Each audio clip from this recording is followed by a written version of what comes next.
Up stocks company ने 2021 में 150 करोड़ रुपए मार्केटिंग पर खर्च किए और 2022 में 400 करोड़ रुपए। पर इतना करोड़ रुपया मार्केटिंग में खर्च करने के बाद भी अप स्टॉक्स को इसका जरा सा भी फायदा नहीं हुआ, क्योंकि जहां 2021 में अप स्टॉक्स के पास 52 लाख एक्टिव यूजर्स थे, जो 2022 में घटकर सिर्फ और सिर्फ 28 लाख रह गए हैं और 2023 में ये नंबर और नीचे घटकर सिर्फ और सिर्फ 22 लाख रह गया है। तो आज की इस वीडियो में मैं आपको बताऊंगा कि कैसे अप स्टॉक्स ने 400 करोड़ रुपए मार्केटिंग पर बर्बाद किए और उसके बावजूद भी उसको इस मार्केटिंग से बिल्कुल भी रिटर्न नहीं मिला। तो चलिए शुरू करते हैं अप स्टॉक्स के 400 करोड़ के मार्केटिंग फेलियर की कहानी। अप स्टॉक्स एक डिस्काउंट ब्रोकिंग प्लेटफॉर्म है जिसकी शुरुआत 2009 में रघु कुमार, रवि कुमार और श्रीनी विश्वनाथन ने करी थी। ये तीनों 2008 के फाइनेंशियल क्राइसिस के बाद यूएस से इंडिया आए थे। यहाँ इन्होंने RKSV सिक्योरिटीज नाम से एक कंपनी बनाई, जिसका नाम इन्होंने 2016 में बदलकर अप स्टॉक्स कर दिया। इनकी शुरुआत जीरोधा के साथ ही हुई थी और ये सारे डिस्काउंट ब्रोकर शुरुआत में नॉर्मल से स्टॉक ब्रोकर की तरह ही काम करते थे, पर जब 2016 में आधार और KYC आया, उसके बाद से स्टॉक ब्रोकर्स की काफी तेजी से ग्रोथ होने लग गई। और इसके साथ ही जब इंटरनेट पेनिट्रेशन बढ़ा तो लोगों ने अपनी ऑनलाइन प्रेजेंस बढ़ाई, जिसके बाद से डिस्काउंट ब्रोकर बहुत तेजी से ग्रो होने लग गए। और उसी समय 2016 में अप स्टॉक्स ने अपना मोबाइल ऐप भी लॉन्च किया ताकि वो मैक्सिमम लोगों तक ऑनलाइन माध्यम से पहुंच सके। और उसी साल 2016 में अप स्टॉक्स ने $4 मिलियन की फंडिंग भी रेज करी थी ताकि अप स्टॉक्स इजीली मार्केट में काफी तेजी से ग्रो कर सके। और इसके बाद अप स्टॉक्स काफी तेजी से मार्केट में ग्रो भी करने लग गया था। साल 2018 में अप स्टॉक्स 27 करोड़ का रेवेन्यू जनरेट करता है, जिसमें से 2 करोड़ का प्रॉफिट होता है। और ये रेवेन्यू 2019 में बढ़कर 77.5 करोड़ का हो जाता है, जिसमें से प्रॉफिट 13 करोड़ का होता है। यानी कि शुरुआत से अप स्टॉक्स एक अच्छा खासा बिजनेस रन कर रहा था, जिसमें एक्सपेंसेस घटाने के बाद उनको प्रॉफिट भी बच रहा था। पर फिर 2019 में अप स्टॉक्स $25 मिलियन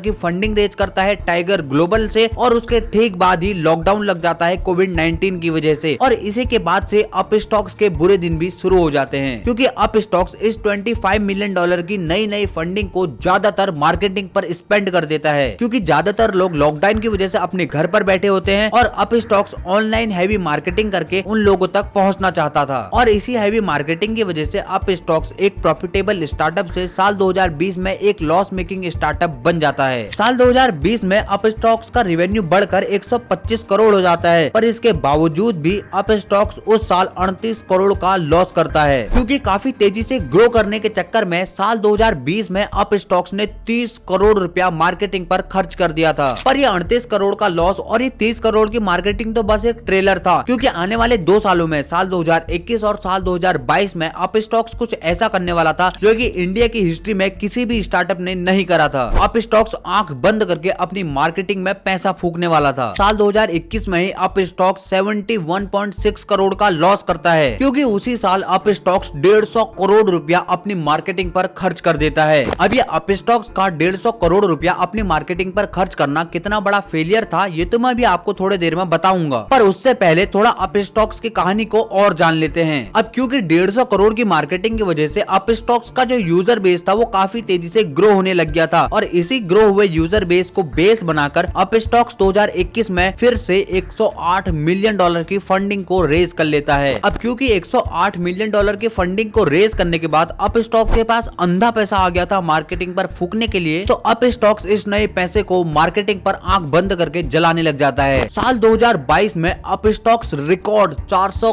करोड़ रुपए मार्केटिंग पर खर्च कर देता है, जिसमें से 145 करोड़ की डील तो वो सिर्फ IPL के साथ करता है 3 सालों के लिए, और अपने मोबाइल एप्लीकेशन पर भी वो 1200 से 1500 तक का रेफरल भी देता है नए यूजर्स को भी, और जो यूजर उसको रेफर कर रहा है उसको भी। अब इस मार्केटिंग का अप स्टॉक्स के यूजर बेस पर असर साफ साफ दिख रहा था, क्योंकि जहां साल 2019 में जो अप स्टॉक्स के पास एक्टिव नंबर ऑफ क्लाइंट्स थे वो सिर्फ 6,19,000 थे, जो 2020 में बढ़कर 21,41,000 क्लाइंट्स हो गए थे, और 2022 में ये नंबर बढ़कर 52 लाख के करीब पहुंच चुका था। अब आप सोच रहे होंगे कि यार अभी तो मैं कह रहा था कि अप स्टॉक्स ने जो मार्केटिंग पर पैसा है वो खाली जला रखा है, और यहाँ मैं आपको कह रहा हूँ कि अप स्टॉक्स का रेवेन्यू भी ग्रो हो रहा है और अप स्टॉक्स का जो एक्टिव इन्वेस्टर्स का बेस है वो भी काफी तेजी से ग्रो हो रहा है। तो ये दोनों चीजें तो आपस में मैच नहीं कर रही है। अभी रुको, जो ट्विस्ट है वो साल 2022 में आता है, क्योंकि इसके अगले ही साल 2022 में अप स्टॉक्स के जो एक्टिव इन्वेस्टर्स थे वो 52 लाख से घटकर सीधा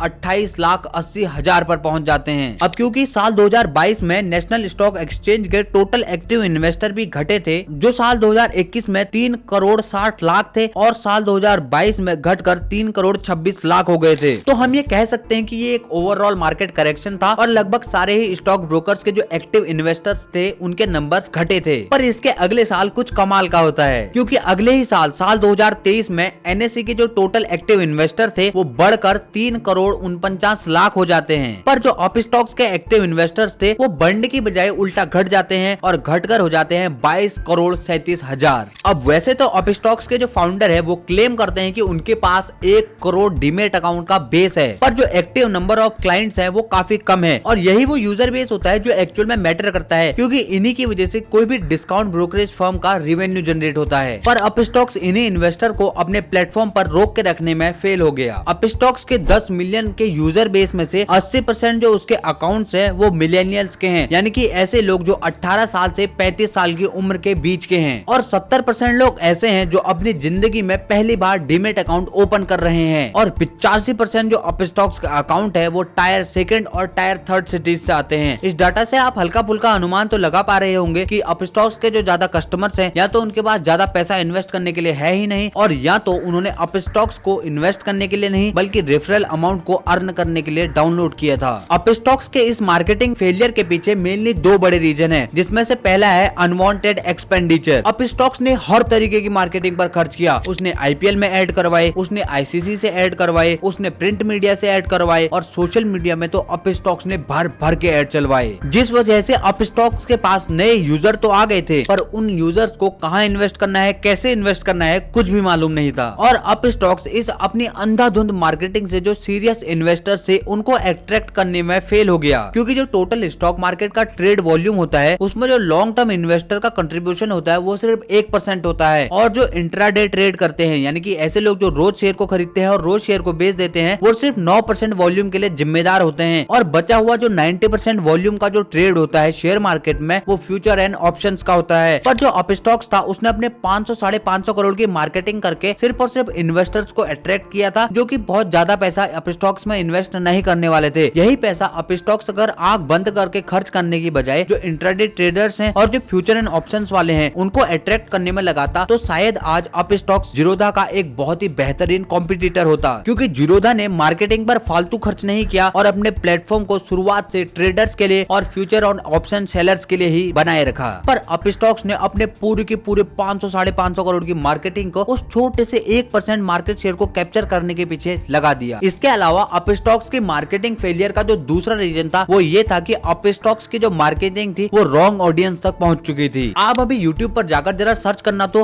अपस्टॉक्स रेफरल प्रोग्राम, आपको लाखों वीडियोस मिल जाएंगी जहां लोग आपको ये सिखा रहे होंगे कि कैसे आपको अपस्टॉक्स को डाउनलोड करना है, जिससे आपको 500 रुपए से 1200 रुपए के बीच में कोई भी अमाउंट मिल सकता है, और फिर आप अपस्टॉक्स को अपने दोस्तों को रिश्तेदारों को रेफरल कीजिए ताकि वो भी पैसा कमा सके और आपको भी उस रेफरल के थ्रू अर्निंग हो सके। यानी कि अपस्टॉक्स पर जो इतने लाखों लोग जुड़ रहे थे वो सिर्फ और सिर्फ अपस्टॉक्स के रेफरल अर्निंग के लिए जुड़ रहे थे, ना कि इन्वेस्टिंग के लिए, क्योंकि अगर ये 50 के 50 लाख लोग सीरियस लॉन्ग टर्म इन्वेस्टर भी होते ना तो अपस्टॉक्स शायद इतना ज्यादा लॉस मेकिंग स्टार्टअप नहीं बन पाता। और हद तो तब होगी जब MLM वाले भी अपने नेटवर्क के थ्रू अपस्टॉक्स को प्रमोट करने लगे, क्योंकि उनका भी नेटवर्क होता है ना, 3 नीचे जुड़े फिर 3 नीचे जुड़े, तो टॉप के आदमी ने अपने अपस्टॉक्स को दूसरे लोगों को रेफर करा, फिर उन लोगों ने दूसरे लोगों को रेफर करा, और MLM की स्कीम में तक अपस्टॉक बहुत ज्यादा पॉपुलर हो गया। यहाँ से आप अंदाजा लगा सकते हैं कि अपस्टॉक्स के जो मार्केटिंग थी वो कितनी ज्यादा गलत ऑडियंस तक पहुंच चुकी थी, क्योंकि अगर मान लो 500 करोड़ चलो खर्च भी कर दिए थे, पर ये 500 करोड़ की जो मार्केटिंग थी वो एक्चुअल लॉन्ग टर्म इन्वेस्टर को अट्रैक्ट करने के लिए करी जाती तो शायद आज अपस्टॉक्स काफी ज्यादा प्रॉफिट अर्न कर रहा होता। अब देखो, रेफरल एक बुरी चीज नहीं है, ये तो एक मार्केटिंग का तरीका है जिसको जीरोधा और ग्रोथ दोनों यूज करते हैं। गलत चीज है इस रेफरल के मिसयूज में, जो कि अपस्टॉक्स के साथ हुआ। अपस्टॉक्स का रेफरल लोग सिर्फ इसलिए कर रहे थे क्योंकि वो अपस्टॉक्स के पैसा कमाना चाहते थे, न कि अपस्टॉक्स के थ्रू अपने पैसे को इन्वेस्ट करना चाहते थे। पर इतना सब कुछ होने के बावजूद भी जो अपस्टॉक्स के फाउंडर्स हैं वो कहते हैं कि हम अगले 5 साल में अपना जो यूजर बेस है उसको 1 करोड़ से बढ़ाकर 10 करोड़ तक पहुंचाने वाले हैं। यानी कि उनका ध्यान अभी भी नए डीमेट अकाउंट की ओपनिंग पर है, ना कि अपने एक्चुअल इन्वेस्टर्स को अट्रैक्ट करने पर। और अपस्टॉक्स के फाउंडर कहते हैं कि जो इंडिया है वहाँ लोग अभी नया नया इन्वेस्ट करना शुरू कर रखा है और ये मार्केट अभी काफी तेजी से ग्रो होने वाला है। तो अभी आप अपस्टॉक्स को 2015-16 का पेटीएम से कंपेयर कर सकते हैं, क्योंकि तब पेटीएम ने भी लाखों लाखों करोड़ों रुपया अपनी मार्केटिंग पर स्पेंड किया और उसने लोगों को ये सिखाया कि ऑनलाइन पेमेंट भी करी जाती है और गूगल पे और फोन पे ने मार्केट में आकर सारे उन नए कस्टमर्स को एक्वायर कर लिया। सेम चीज यहाँ भी हो रही है। करोड़ों रुपया लगाकर अपस्टॉक्स यूजर्स को बता रहा है कि उन्हें इन्वेस्ट करने की जरूरत है और जीरोधा और ग्रो स्ट्रेटेजिकली आकर सारे यूजर्स को, इन्वेस्टर्स को, ट्रेडर्स को अपने प्लेटफॉर्म पर खींच के ले जा रहे हैं। अब देखना ये इंटरेस्टिंग होगा कि अपस्टॉक्स की आगे की जो जर्नी है वो कैसी रहती है, क्योंकि अभी कुछ महीनों पहले ही अपस्टॉक्स ने ब्रेक इवन को टच किया है, यानी कि नो प्रॉफिट नो लॉस की सिचुएशन को। अब अगर आप जानना चाहते हैं कि कैसे जीरोधा और अपस्टॉक्स एक साथ शुरू होकर भी इतने अलग अलग रास्तों पर निकल पड़े और जीरोधा कैसे इतना ज्यादा प्रॉफिटेबल बन पाया, तो कमेंट में आप लिख दीजिए कि इस टॉपिक पर मुझे वीडियो बनाना है। मैं जल्दी जीरोधा के ऊपर एक कंप्लीट वीडियो लेकर आ जाऊंगा। और तब तक के लिए जय हिंद,